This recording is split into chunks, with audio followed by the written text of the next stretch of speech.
Yo, what's up guys? Terrell here on Terrell Game Vlogs, here to bring you an anime chat. This will be the one hopefully that will get uploaded. And I'm going to kind of change what I was originally was going to do, but it'll still be anime chat. I'm probably just going to do like shortened versions of of my thoughts in terms of what I'm watching for the spring season and everything. Because obviously a lot of you know I've dropped Attack on Titan. I'm not really going to get into the reasoning why, because it's really not important, because you like what you like. So let's start off with the Neon Alley stuff, and then we'll just go into just industry stuff later on. Alright, so here we go.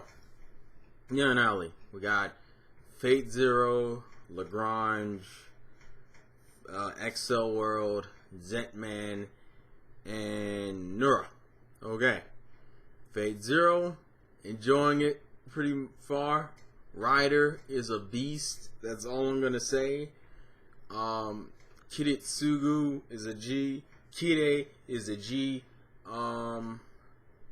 Waver is funny. Rider and Waver just make for the best comedy. Saber is a beast.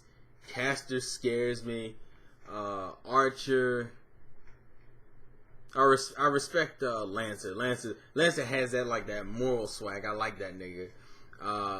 The last episode kind of leaves it on a cliffhanger, making me think that the character is possibly dead. But considering this series has 20-something episodes, I don't think that character is dead, so I'm not going to really count anything out for right now.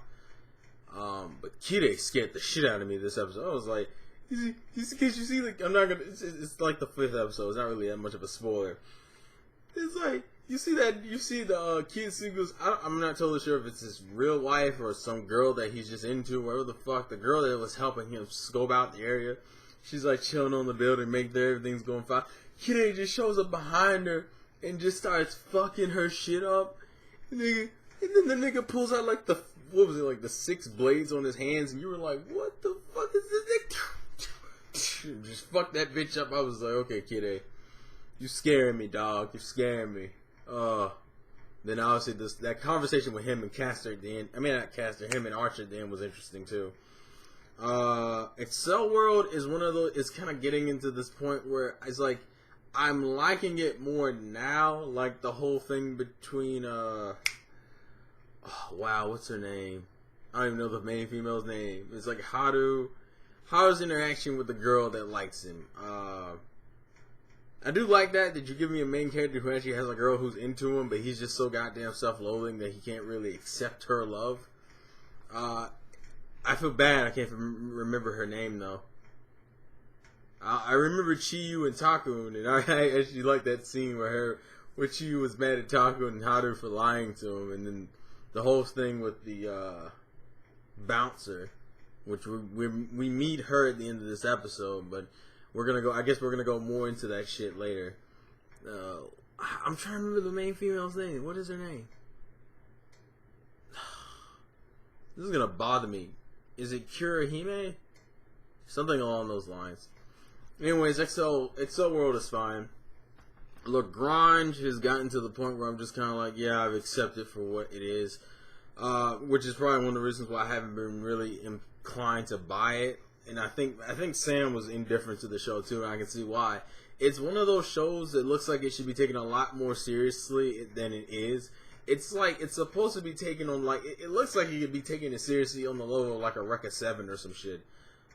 But it tries to gear itself towards the more shoujo route version of it, in which case you're not really interested in like the world and everything, because most of the shit is just fluctuating between like Mugi, Nami, Lan, and Madoka. That's literally, if you don't like those 3 characters, you aren't gonna like Lagrange. I do like those 3 characters, but it's like I don't like the series enough to buy it. Like that's the problem with Lagrange. Let's just be perfectly honest. Lagrange is not one of those shows I'm gonna be like, because I know, like, isn't the first Blu-ray either the first Blu-ray is about to come out or it is already out. I'm just kind of like, I don't really care. It's not a bad show by any means. It's just like it's a show you can be very indifferent to, unless you're just a real big fanboy for Madoka, Muganami, and Lan. Lan is my favorite, by the way. So that's that. Then we have Nura. Nura has been interesting. I've actually enjoyed the 2nd season a lot so far. The shit with this latest episode with like Nura's nighttime form being punked, that caught me off guard because it's usually the Dave Ricaro that's like, oh, he's a bitch nigga, we don't really take him seriously, and then the night form is supposed to be his badass mode, but they bitch out his badass mode so badly in this episode. Like, his grandpa fucks him up. It is ridiculous. Also, it's kind of obvious how this arc is gonna go, this next season is gonna go, because they keep doing this flashback to when he was younger and how he wants to meet, what's her name, Haguroni no Gitsune, I think is how you pronounce the villain's name, the girl who, like, the demon who essentially takes over other women, takes over bodies and possesses them, but she lives as long as a normal human. She kind of just does endless lives by taking possession over multiple bodies over the course of multiple lifetimes and shit. It's kind of obvious that she killed Rikaro's mother, and that led to, that is the whole thing for this thing, is that he's going to learn out the past of his parents. Also, which brings up a question for those who have watched Nura, is the backstory I watched that like just happened, the one that's like in the first set of episodes, is that the backstory of like Rikaro's grandfather or his dad? I'm curious. Actually, no, I take that back. It can't be his mother who died, because we know his mother. His mother's in the anime, so it's not Rikaro's mother. It's either Rikaro's father. Maybe his father is the one who died. I'm not sure. I know she killed somebody close to Rikaro when he was little. They kind of fucked with him, but Nura's been a lot more interesting second season wise. And then we have Zetman, which has been consistently, fine, intriguing. I'm about to get to episode 8, which apparently is the episode Sam lost his shit at. I think the next episode is 7. So, but as far as episode 1 through 6 has been, I haven't been really ticked at anything. Things have been pretty much different.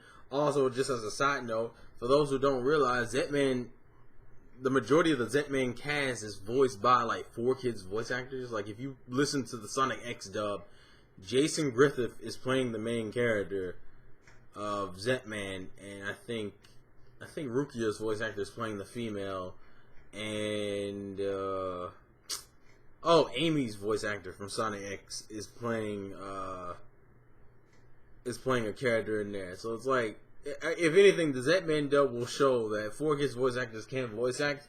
It's just that if they have shit direction or shit things they have to do, if they have to make themselves over the top and goofy, that's what happens. But most of them can play normal characters just fine. Like, I'm not having any problems with the dub in general. So for those who are wondering, 4Kids voice actors do have talent. It's just when it's 4Kids directing them, they're gonna sound over the top and goofy because that's what they're forced to sound like. But Jason Griffith, if you put him in a serious dub like Zetman, because Zetman is completely different, he does Zetman really well. The only thing I will say is he's not really as adept to action sequences, which would make sense when you dub shit like Sonic and Pokemon, because he plays Silent in the Pokemon dub. I know he plays some Ninja Turtles characters too. But it's just like, when you have that kind of shit, it's not too shocking that he's not really adept to action sequences, because I feel like that's the only part of him that feels weird when I'm watching the Zetman dub. Other than that, I don't have a problem with it. I don't have a problem with the series, and the dub is fine.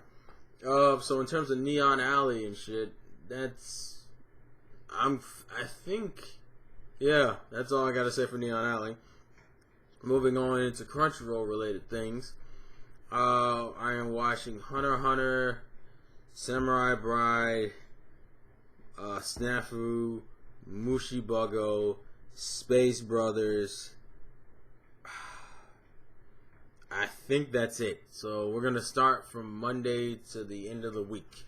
Monday's Mushibugo. My episode reviews speak for themselves. It's a cliched ass shonen. Nothing really amazing or underwhelming about it. It's just kind of, it's a basic ass shonen.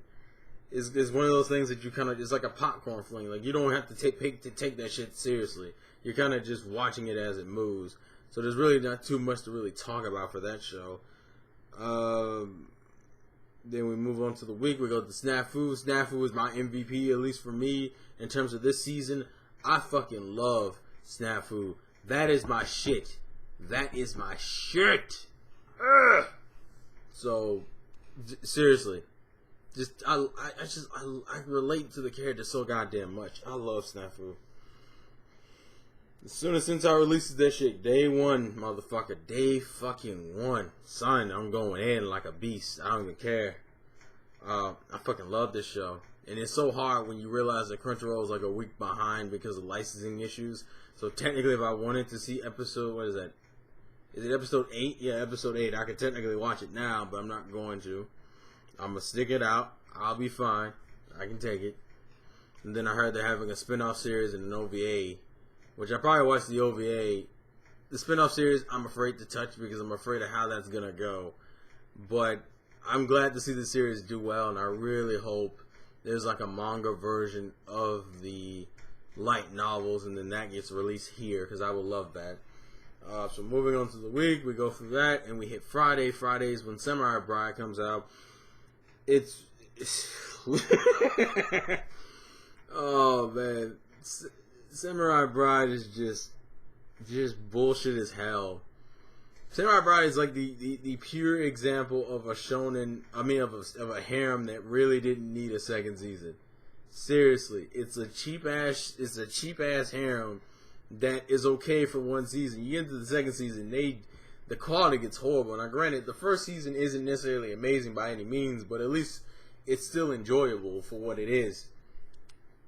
The second season is just fucking it's just dumb. Like, there's no level of seriousness at all. I mean, the first fucking episode, Munakira has apparently been training, and he's like, he comes back to the dojo, and he's like, what the fuck is this shit? Like the dojo's been turned into a maid cafe because the dojo needs money. And that is the crux of they just recently stopped doing the maid cafe shit. And that's what, 7, 8 episodes in, so that's not saying goddamn much. It's just cliche. I mean, the whole point of the damn season is to fight these dark samurai, which they haven't even really delved into why these samurai are here, why they've been reanimated, and all this other bullshit. It's just like, well, they're here. I mean, for God's sakes, even because the whole thing is that like the dojo gets their ass kicked by these dark samurai. So the dark samurai is like, we're gonna give you a month in order to train. And I swear to God, half the episodes from since then have just been fucking filler. It's been more master samuraiing. Like, Kanetsugu becomes one, Sasuke becomes one. Not that Sasuke. That'd be kind of funny though in retrospect. He's used to kissing boys anyway. It's funny because I'm gonna read the new Naruto chapter tomorrow, and I know there's some shit about Sasuke showing back up and being a good guy and all that other stuff. So it's kind of ironic for me to state that. Now there's the latest episode, like the one that came out this Friday, was like the best, has been the most serious one. Granted, and the problem with Samurai Girls is also I just don't care for the females a lot. I don't care for like most of the girls in that series. Like my main favorite would be, what is it? Hatsube, is that her name? Matabe, my bad. Matabe, Jubei, and Kanetsugu. Those are like my 3 females. Those are my favorite 3. And only one of those is the main character. Kanetsugu is used for dumbass comedy, and Matabe is like Yukimura's lackey. I don't care for Yukimura, Princess Sin. I like Gisen and I like Sasuke, but like as I said, it's just the majority of the main girls, like the main set of girls, I don't really care for Yukimura and Princess Sin. They're both annoying as fuck to me. So it's like I'm just kind of indifferent. I'm like more negatively indifferent to Samurai Bride as is I'm more positively indifferent to Mushibugo. And yeah, there is such a thing. You would think indifferent means you're neither mad or angry. It's like it's like it doesn't irk me, but I'm just kind of like meh. I'm like meh. Granted, I will say the last few episodes before this were kind of like, I'm going to shoot someone, like the fucking beach episode, which had no point to it. It led into something, but I just felt like when I watched it, I was like, that was just stupid. It was like they were trying to figure out a way to get rid of the maid cosplay shit to be taken more seriously. But they did it in such a roundabout, dumbass way that I was just kind of like, I don't really care. Also, Mudakira, you went away for training between the first season and the second season. Let's see the results of your training. Oh, you get your ass whooped in the first episode. Just fucking great. What's the point of even saying he went training? It's because they needed an excuse to have him out of the fucking dojo long enough. They could have had this nigga just go visit some family. That would have made more fucking sense. Oh, God.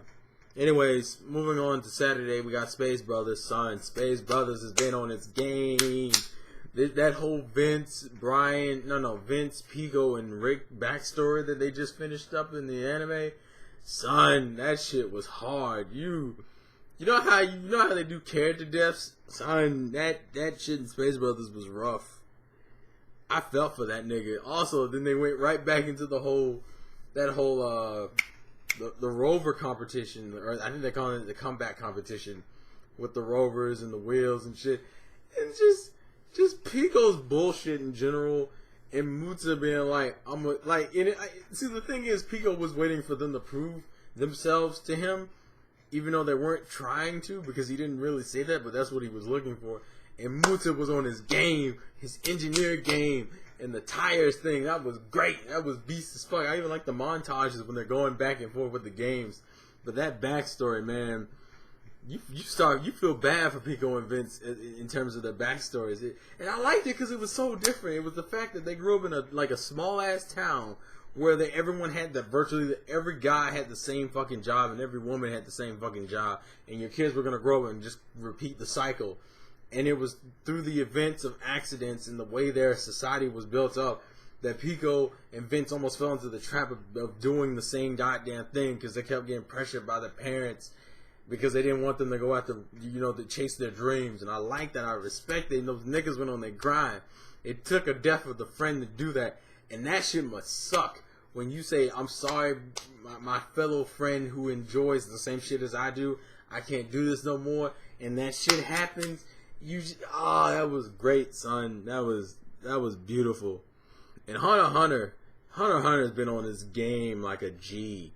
You can't say shit to me about Hunter x Hunter right now. God damn. This Chimera Anarch is shaping up to be beast, but I'm not really going to go too much into that because I already did like a video for not this week's episode, but last week's episode. So anyone who gave a shit about my Hunter x Hunter thoughts, you've already seen them. And then finally we have One Piece, which the anime just introduced Virgo unofficially, and everybody just got knocked the fuck out. Oda being sick for 2 weeks, so the anime is probably gonna have to do. I know the anime is gonna do filler after they leave Punk Hazard. They gotta do a filler arc because if they don't do filler, then they're like.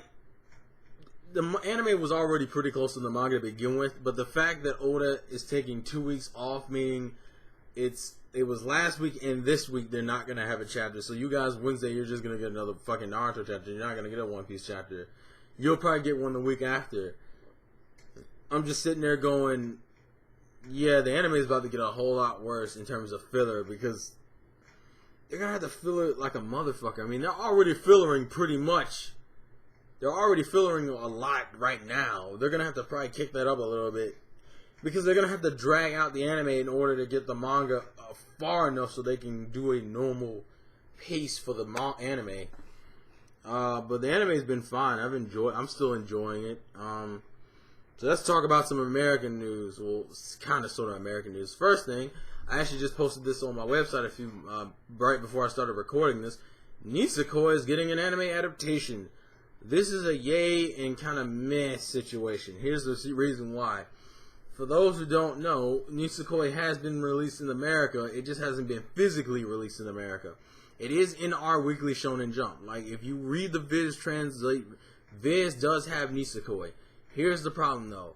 They started simulcasting Nisekoi from, I think, like, chapter 59 and 60. They only have digital volumes up to fucking 25. Meaning, if you want to catch up to Nisekoi, you gotta read scanlations or wait for them to come out with the digital volumes. Actually, Nisekoi is the only digital manga I'm actually reading right now. Why? Because I wanted to catch up to Nisekoi. If the anime adaptation is coming out this year, like I bet it is, that means either Viz, you are going to have to speed up your fucking digital releases, and bring out some fucking physical ones too. For once, I would buy Nisekoi as a physical release. It's actually pretty good. The anime will probably pass where the Americans are at, which I kind of don't want it to do. Plus that, but then again, we're at 25 chapters. To cover that depends on how fast the pacing for the anime is. We won't be able to know until like the first 2 or 3 episodes. If they cover like a chapter's worth in like 1 episode, then that's fine. But it also depends on how far the anime is gonna go. It'll probably be like Skit Dance and only go up to like a certain arc and then just stop. And because Nisekoi is still pretty newish manga, I'm not expecting Nisekoi maybe to be like 20, maybe 24 episodes, 24 to 26. I'm not betting it to be any longer than that. If it's in its like 50s, I'd be confused. I'm like, you can't do this. But at the same time, Nisekoi is one of those shows that Nisekoi, I doubt, will become that show that's like, oh, we're going to make this ongoing because it's so goddamn popular. Then again, you could question why the fuck Nisekoi was popular in the first place when you got all these other shonens dropping off like flies. You're like, how the fuck is Nisekoi still relevant? Assassination Classroom will probably get one too. We have the Bloodlad anime coming out, I think, this summer. Which this summer probably means like July. Then you also have, which I'm watching that, you have Silver Spoon coming out, which I'm watching that. Everyone who's talked about Silver Spoon, at least from a manga perspective, has enjoyed the shit out of it. Which is shocking as fuck considering it's a manga about a kid who goes to a farming school. So that's something. Industry-wise, we have these talks of Funimation and Sentai talking about getting some Bandai titles, which sounds pretty awesome depending on how it goes. I know a lot of people are shooting for the Gundam series. A lot of people are shooting for the Gurren Lagann series. But here's the thing. Gurren Lagann is an Aniplex title. Why do you think Aniplex had the rights to do this fucking DVD box set bullshit where it's like overpriced as fuck and no one can afford it?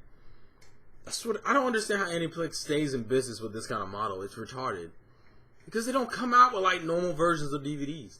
I think the Blue Exorcist ones that they announced it. Oh yeah, Sword Art Online is gonna be on fucking Toonami. One of the most overhyped and piece of shit anime that I've ever watched. It's not like horrible. I just have no interest in that damn show. And regardless of, it's getting a dub. Woo! I mean, fuck. I would rewatch the Blue Exorcist anime for a 3rd time before watching the rest of Sword Art Online. Because I stopped, I think, halfway in Sword Art Online, and I could give a fuck less. But I guess for the industry, it'll be good. And Toonami's fucking viewership should shoot through the roof. Because fanboys are going to be like, oh my god, I gotta watch Sword Art Online. I mean, fuck. Attack on Titan already is getting a dub, and that's what, next year?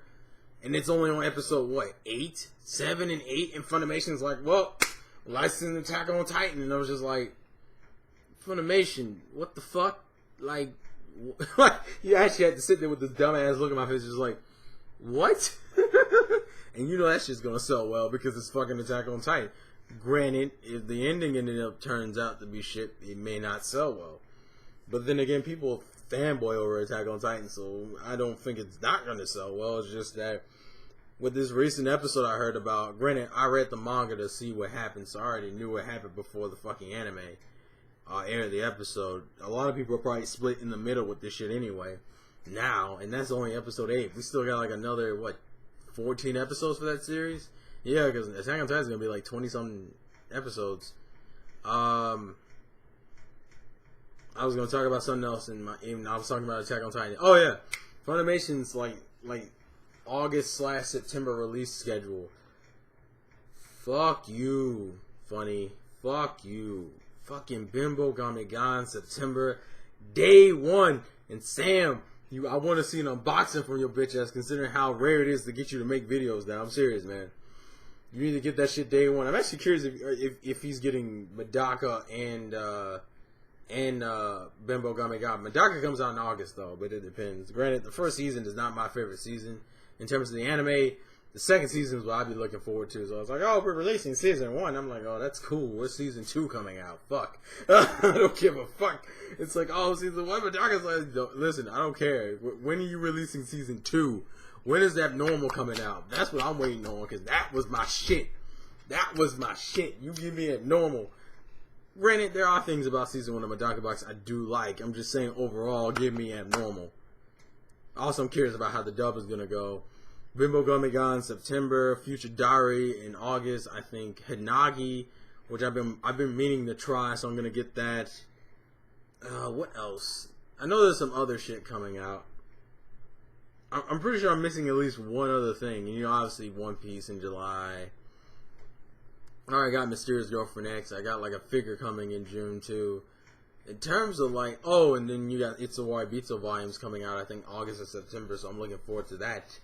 This video will turn into like 30 minutes. I'm gonna try to keep this at least at 30 minutes, but I'm trying to think if there's anything else I need to talk about, because you know Madoka Box comes out. I don't think there's really any other Sentai show I'm waiting on, but then again, they haven't really announced their slate for September yet, so we'll see. I could easily look at my pre-order list for Right Stuff. Actually, I should do that because I have it. Because I'm trying to think in terms of industry stuff. There's not really too much to talk about. But let me just check my order list and tell you, in terms of anime and manga. Oh yeah, Roberta's Blood Trail for Black Lagoon. I have reserved the Yu-Gi-Oh! Season 1 collection in the Lovely Complex because I heard that series was being released and I heard a lot of people like that shoujo, so I am going to try that out. But that doesn't get released until September, so I got a while. Let me see. That's manga. That's a movie. Oh yeah, It's a Waibito. That's the other thing I was forgetting. Which they delayed that, like they did the first season. So that shit isn't coming out in September. So I'm like, great, thank you, Funny, for fucking with my emotions. This is all Pokemon stuff. This is just the volumes, and that's not really important in terms of this. I'm more talking about anime and these things than anything. It's called an anime chat for a reason. I believe that's everything in terms of pre-orders, and then in terms of industry stuff, I've talked about most of the important stuff. Oh yeah, well the Gintama. Oh yeah, I should have watched that. They aired the Gintama movie on Neon Alley today, and I damn sure didn't sit down and watch it. Then again, I don't even think. Oh, that's the other thing I'm going to talk about. They're making a season 2 of Infinite Stratos. Oh yeah. And granted, they'd already said something about this, but it's pretty much confirmed it's coming out this fall. Oh god. Now, here's my question: is this like an official season 2? Like, is this a continuation, or like I'm looking to see what this is supposed to be? I'm looking to see what the fuck this is supposed to be. Oh, apparently Infinite Stratos 2 is like a reboot. I don't know if this is, which kind of makes no fucking sense to reboot a series that only has one season, but I guess it deviates a lot from the manga. Light novels apparently.